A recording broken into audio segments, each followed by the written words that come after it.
तुमच्या घरात स्वामींचा फोटो आहे का?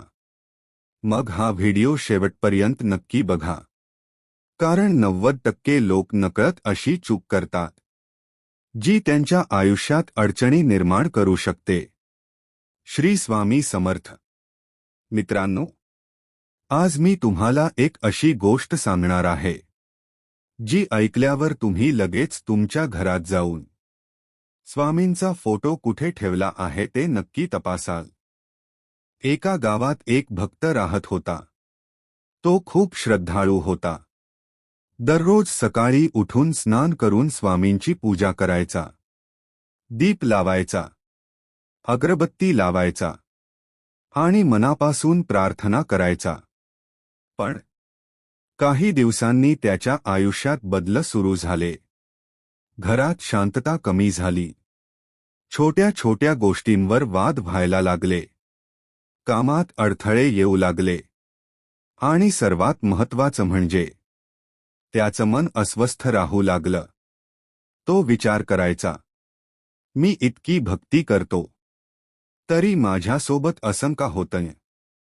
एक दिवस तो एका ज्ञानी व्यक्तीकडे गेला आणि त्याने आपली सगळी समस्या सांगितली. त्या ज्ञानी व्यक्तीने शांतपणे एक प्रश्न विचारला, तू स्वामींचा फोटो कुठे ठेवला आहेस? भक्त म्हणाला, घरात आहे ना. पण त्याने काय फरक पडतो? तेव्हा त्या ज्ञानी व्यक्तीने हसून सांगितलं, फरक खूप मोठा पडतो. कारण श्रद्धा योग्य असली तरी पद्धत चुकीची असेल तर परिणाम मिळत नाही. एक दिवस तो एका ज्ञानी व्यक्तीकडे गेला आणि त्याने आपली सगळी समस्या सांगितली. त्या ज्ञानी व्यक्तीने शांतपणे एक प्रश्न विचारला, तू स्वामींचा फोटो कुठे ठेवला आहेस? भक्त म्हणाला, घरात आहे ना. पण त्याने काय फरक पडतो? तेव्हा त्या ज्ञानी व्यक्तीने हसून सांगितलं, फरक खूप मोठा पडतो. कारण श्रद्धा योग्य असली तरी पद्धत चुकीची असेल तर परिणाम मिळत नाही. चूक नंबर 1, बेडरूममध्ये फोटो ठेवणे. बेडरूम म्हणजे विश्रांतीची जागा. इथे आपण झोपतो, बोलतो, कधी कधी वादही होतात.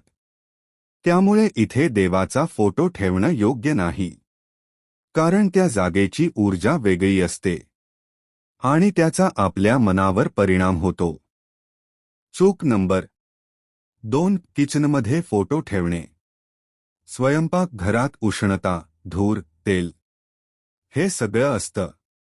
त्यामुळे फोटोची शुद्धता राहत नाही आणि आपण नकळत अनादर करतो. चूक नंबर 3, जमिनीवर ठेवणे. कधीही स्वामींचा फोटो जमिनीवर ठेवू नका. हे खूप चुकीचं मानलं जातं. नेहमी फोटो उंच, स्वच्छ आणि नीट जागी ठेवा. चूक नंबर 4, बाथरूम जवळ. ही सर्वात मोठी चूक आहे. बाथरूम किंवा त्याच्या आसपास स्वामींचा फोटो ठेवू नये. यामुळे घरात नकारात्मक ऊर्जा वाढते. चूक नंबर 5, धूळ आणि अस्ताव्यस्त जागा. जिथे स्वच्छता नाही तिथे सकारात्मक ऊर्जा राहत नाही. फोटोवर धूळ असेल तर ती लगेच साफ करा. काही लोक फोटो ठेवतात पण रोज नमस्कार करत नाहीत, पूजा करत नाहीत, फक्त डेकोरेशन म्हणून ठेवतात. हे पण टाळा. घरात देवघर असेल तर तिथे ठेवा. नाहीतर हॉलमध्ये स्वच्छ जागी ठेवा. पूर्व किंवा उत्तर दिशा सर्वोत्तम. रोज दिवा लावा, अगरबत्ती लावा आणि मनापासून प्रार्थना करा. स्वामी कधीच रागावत नाहीत, पण ते आपल्याला संकेत देतात. आपण त्या संकेतांकडे दुर्लक्ष करतो आणि मग अडचणी वाढतात. योग्य श्रद्धा, योग्य कृती, सुखी जीवन. आजच एक काम करा. तुमच्या घरात जा आणि बघा स्वामींचा फोटो योग्य ठिकाणी आहे का. जर नाही तर लगेच सुधार करा आणि बघा तुमच्या आयुष्यात कसा बदल होतो. कमेंटमध्ये लिहा. श्री स्वामी समर्थ. लाईक करा. शेअर करा आणि सबस्क्राईब करायला विसरू नका.